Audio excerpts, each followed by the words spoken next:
अस्सलाम वालेकुम everyone, welcome back to my channel. और आज हम बना रहे हैं चपली कबाब। और वैसे तो मैं चीज़ों की क्वांटिटी नहीं देती क्योंकि मम्मा सब कुछ अंदाज़े से डाल रही होती है, पर आज उन्होंने सब कुछ अलग कटोरियों में डाल दिया तो मैंने कहा कि चलो अब क्वांटिटी भी दे देते हैं।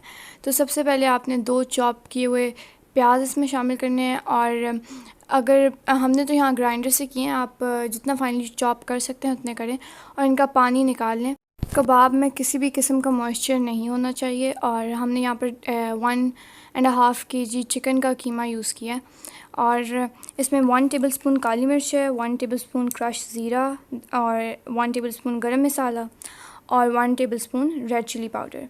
इसके बाद 3 टेबलस्पून कुटी हुई लाल मिर्च डाल रही हैं मम्मा। और 3 टेबलस्पून जाएगा इसमें क्रश किया हुआ धनिया। 1 टेबलस्पून अजवाइन है। और इसके बाद अनारदाना डालेंगे 3 टेबलस्पून और वो कूट कर डाल रहे हैं। इसके बाद 3 चम्मच बेसन के डाल देंगे। और तमाम मसालों की क्वांटिटीज़ 1.5 kg कीमे के लिए परफेक्ट थी और कुछ भी ऊपर नीचे नहीं था। 2 टेबलस्पून जिंजर गार्लिक का पेस्ट डाल रहे हैं। इसके बाद धनिया और 2 ग्रीन चिलीज़ थी और उसको आप चॉप करना चाहें तो कर सकते हैं, पर हमारे पास ग्राइंडर था तो हमने कहा कि मेहनत करने की क्या ज़रूरत है जब ग्राइंड हो सकता है तो। और मुझे चपली कबाब बहुत ज़्यादा पसंद है। और एक और बात जो इनकी मुझे सबसे ज़्यादा पसंद है कि मुझे बहुत जल्दी खाने को मिल जाते हैं।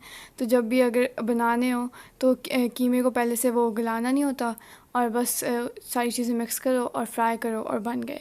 शामी कबाब वगैरह में तो सब कुछ गलाना पड़ता है, उसके बाद जाके बनते हैं। इसका ये है कि फ़्राई करते वक्त थोड़ा सा टाइम ज़्यादा लगता है पर फिर भी इतना टाइम नहीं होता। तो बस सब चीज़ों को अच्छे तरीके से मिक्स कर लें और हमारा जो मिक्सचर है चपली कबाब का वो रेडी हो चुका है। वैसे तो आप फ़ौरन से इसके कबाब बनाकर फ्राई कर सकते हैं, पर अगर आपके पास टाइम है तो मैरिनेशन के लिए आधा घंटा छोड़ दें क्योंकि फिर इससे फ्लेवर और ज़्यादा इन्हांस हो जाता है। और अब यहाँ पर बन रहा है आलू मटर का सालन और साथ में चाय इसलिए नज़र आ रही है क्योंकि ये रात का सालन बन रहा है तो फिर शाम के टाइम ये बन रहा था असल में, और इसलिए चाय भी हमारी साथ ही बन रही है। और आलू असल में हम तीनों को बहुत ज़्यादा पसंद है, तो जिस जिस सब्ज़ी में आलू जा सकता है या आलू की कोई भी सब्ज़ी बन सकती है तो मम्मा वो बनाती हैं ताकि इस चक्कर में हम सब्ज़ियां खा लें। नहीं तो अगर आलू के बगैर कुछ बने सब्ज़ी तो फिर हमें मसला होता है, तो उस आलू के चक्कर में सब्ज़ी भी थोड़ी बहुत खा लेते हैं। और मटर मम्मा फ्रीज़ करके रखती हैं तो पूरा साल हमारे जो है मटर हम फ्रीज़ किए हुए ही यूज़ करते हैं। और बस हमारा सालन भी रेडी हो चुका है। वैसे तो हमने रात के लिए सालन बना दिया था, पर फिर मम्मा को हमने कहा कि हमने चपलियों के साथ खानी है तो इसलिए फिर ये बन गए। वैसे तो रोटियां तवे पर ही बनती हैं, पर आज चपलियों के लिए वाला पैन निकला हुआ था तो फिर मम्मा ने सोचा इसी में बना लिया जाए रोटियों को भी। मैंने आपको पहले भी बताया था कि हमारी जो लॉन की घास है वो जल चुकी है, तो फिर हमने नई घास लगवानी थी। और माली कुछ दिन पहले आकर मिट्टी डाल गए थे वो, और अब उन्होंने घास भी लगा दी। और अब अगला दिन है और यहाँ पे बन रहा है, सुबह का नाश्ता बन रहा है और सालन रात का था तो साथ में वो भी मम्मा ने गर्म करके रखा हुआ है। और फिर यहाँ पे बन रहे हैं पराठे।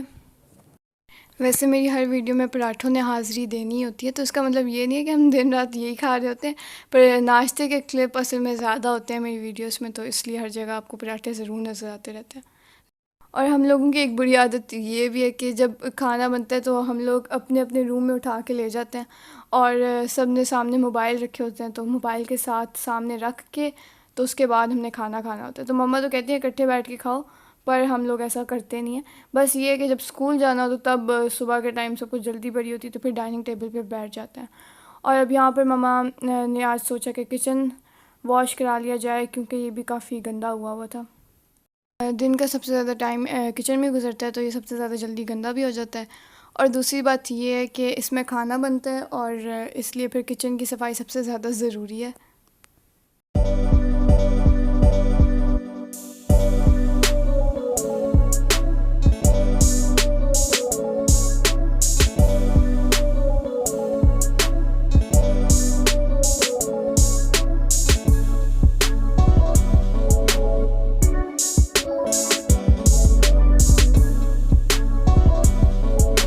आज मम्मा ने ऊपर वाले पोर्शन की भी सफाई कराई थी और ये मेरे भाई का कमरा साफ़ हो रहा है।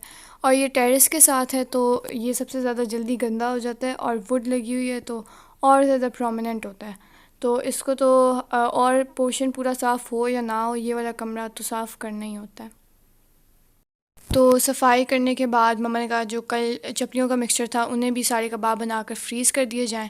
और अगर आपको मोटे कबाब, चपली कबाब नहीं पसंद या शेप सही से नहीं बनती, तो उसकी ट्रिक यही है जो मम्मा कर रही हैं कि फ़ॉइल के अंदर इस तरह रख के ऊपर से प्लेट से दबाएं और वो फुल बड़े और पतले से जो है ना चपली कबाब बन जाते हैं। और इस फ़ॉइल के अंदर रैप करके मम्मा फ्रीज़ भी करती हैं ताकि फिर वो चिपके ना। उम्मीद है आपको आज का व्लॉग पसंद आया होगा। Please like, share and subscribe. अल्लाह हाफ़िज़।